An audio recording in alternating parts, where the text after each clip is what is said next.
ಎಲ್ಲರಿಗೂ ನಮಸ್ಕಾರ. ನಾನು ನಿಮ್ಮ doctor B K Ram Praveen, Janata Ayurveda Hassan. ಓಂ ನಮಾಮಿ ಧನ್ವಂತರಿಂ ಆದಿದೇವಂ ಸುರಾಸುರೈರ್ವಂದಿತ ಪಾದಪದ್ಮಂ ಲೋಕೆ ಜರಾರುಗ್ಭಯಮೃತ್ಯುನಾಶಂ ಧಾತಾರಮೇಶಂ ವಿವಿಧೌಷಧೀನಃ ಧನ್ವಂತರೈರಮಾನಾಥಂ ಸರ್ವರೋಗ ನಿವಾರಕಂ ಆಯುರ್ವೇದ ಪ್ರವರ್ತಾರಂ ವಂದೇ ಪೀಯೂಷರಾಯಕಂ. ಸರ್ವೇ ಜನಾಃ ಸುಖಿನೋ ಭವಂತೋ ಸರ್ವೇ ಸಂತು ನಿರಾಮಯಃ. ಓಂ ಶಾಂತಿ ಶಾಂತಿ ಶಾಂತಿ.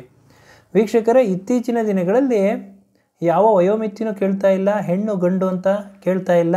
ಹೃದಯಾಘಾತದಿಂದ ಮರಣ ಹೊಂದುತ್ತಿರುವವರ ಸಂಖ್ಯೆ ಹೆಚ್ಚಾಗ್ತಾ ಇದೆ.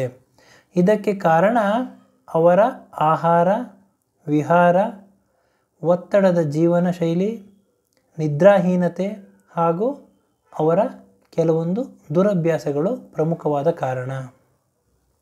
ಇವತ್ತಿನ ಸಂಚಿಕೆಯಲ್ಲಿ ಈ ಹೃದಯದ ಆರೋಗ್ಯವನ್ನು ಕಾಪಾಡಿಕೊಳ್ಳಲು ಯಾವ ರೀತಿ ನಾವಿರಬೇಕು, ಜೀವನ ಶೈಲಿ ಯಾವ ರೀತಿ ಇರಬೇಕು, ಆಹಾರ ಹೆಂಗಿರಬೇಕು, ವಿಹಾರ ಹೆಂಗಿರಬೇಕು ಹಾಗೂ ನಿದ್ದೆ ಯಾವ ರೀತಿ ಇರಬೇಕು, ಈ ಎಲ್ಲ ಒಂದು ಅಂಶಗಳನ್ನು ತಮ್ಮೊಡನೆ ಹಂಚ್ಕೋತೀನಿ ವೀಕ್ಷಕರೇ.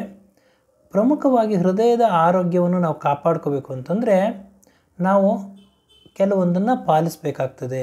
ಅದರಲ್ಲಿ ಪ್ರಮುಖವಾಗಿ ಹೆಲ್ತಿ ಡಯಟ್ ಅಂದರೆ ನಮ್ಮ ಆಹಾರದಲ್ಲಿ ಪ್ರತಿನಿತ್ಯ ನಾವು ಸೇವಿಸ್ತಕ್ಕಂಥ ಆಹಾರದಲ್ಲಿ ಪೋಷಕಾಂಶಗಳು ಇರಬೇಕು, ನಾರಿನಂಶ ಇರಬೇಕು ಹಾಗೂ ಈ ಒಂದು ಹೆಲ್ತಿ ಡಯಟ್ ಜೊತೆಗೆ ಹೆಲ್ತಿ ವೆಯ್ಟ್, ನಮ್ಮ ದೇಹದ ತೂಕ ನಮ್ಮ ಎತ್ತರಕ್ಕೆ ಅನುಗುಣವಾಗಿ ಇರಬೇಕು. ಅತಿಯಾದ ಒಂದು ವೆಯ್ಟ್ ಇರಬಾರ್ದು, ಒಬೆಸಿಟಿ ಇರಬಾರ್ದು. ಮೂರನೆಯ ಒಂದು ಅಂಶ ಅಂತಂದರೆ ರೆಗ್ಯುಲರ್ ಅರ್ಲಿ ಮಾರ್ನಿಂಗ್ ವಾಕ್ ಹಾಗೂ ರೆಗ್ಯುಲರ್ ಎಕ್ಸಸೈಸ್. ಪ್ರತಿನಿತ್ಯ ಬೆಳಗಿನ ಜಾವ ವಾಕ್ ಮಾಡಬೇಕು.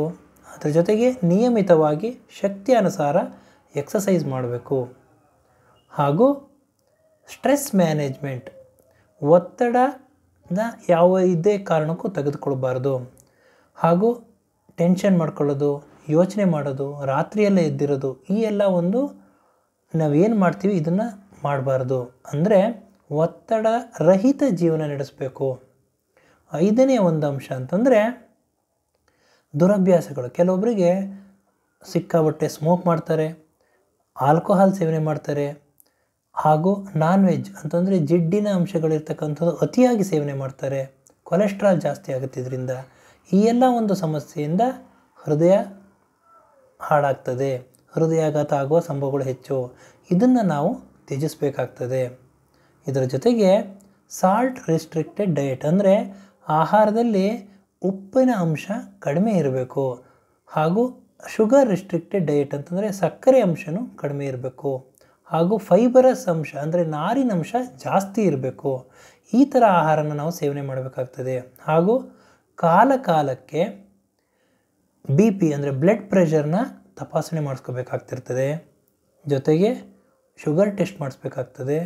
ಅದರ ಜೊತೆಗೆ ಕೊಲೆಸ್ಟ್ರಾಲ್ ಲೆವೆಲ್ನು ನಾವು ಚೆಕ್ ಮಾಡ್ಕೋಬೇಕಾಗ್ತದೆ.